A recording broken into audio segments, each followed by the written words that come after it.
You gotta put your money where your mouth is. Better yet, let's put the Bill of Rights where our lips are being zipped tight.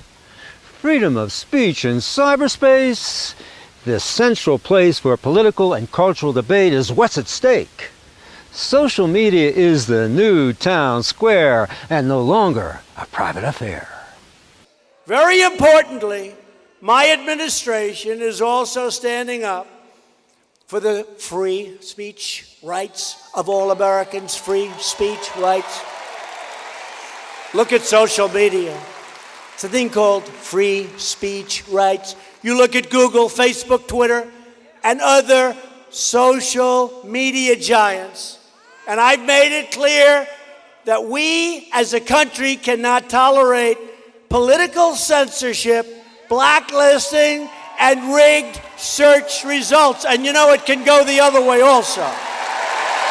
Today's one-way street is tomorrow's U-turn. The power of what we see and learn goes way beyond anything George Orwell could have ever unturned. We will not let large corporations silence conservative voices. And it can go the other way too someday. It can play little tricks with them. We're not going to let them control what we can and cannot see, read, and learn from. We can't do that. America is a free country, and we are going to stay always a free country. We've got a First Amendment for that. Let's use it to bust big tech. Why should a chosen few, Zuckerberg, Sandberg, Greenblatt, Cohen, decide what views we can learn, hear, and see? Especially from the SPLC.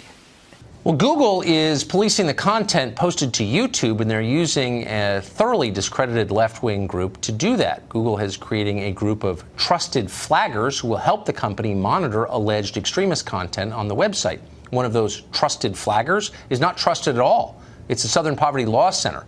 It's not an expert on the South or poverty or the law. And big tech crying, oh, we're privately owned and can scrub whatever we disown and post whatever we condone, doesn't get it anymore.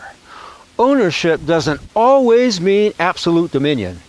The more an owner, for his advantage, expands his property for use by the public, the more his rights become circumscribed by the constitutional claims of those who use it. That was the ruling in the plaintiff's favor in the Supreme Court case, Marsh versus Alabama, where a religious pamphleteer was denied by a company-owned town in Alabama to hand out tracts on the sidewalk. Marsh won. In this far-reaching precedent, the Supreme Court determined that a private corporation operating in a quasi-public government capacity is legally bound by constitutional constraints. Her trespass, arrest, and conviction in a company town did indeed violate Marsh's First Amendment rights, despite her being on purported private property. Big tech reaches far beyond the borders of a privileged small private space.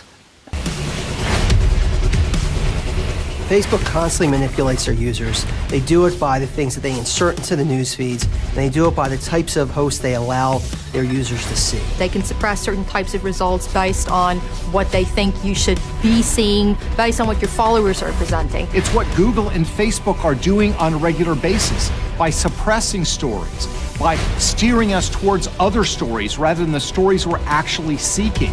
That's the real manipulation that's going on. No more.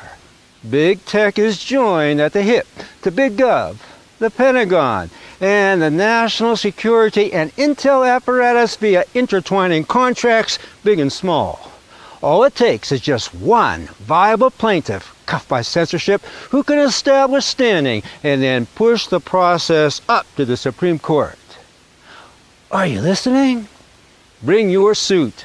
The precedent is in place. The time is ripe and your claim is fair.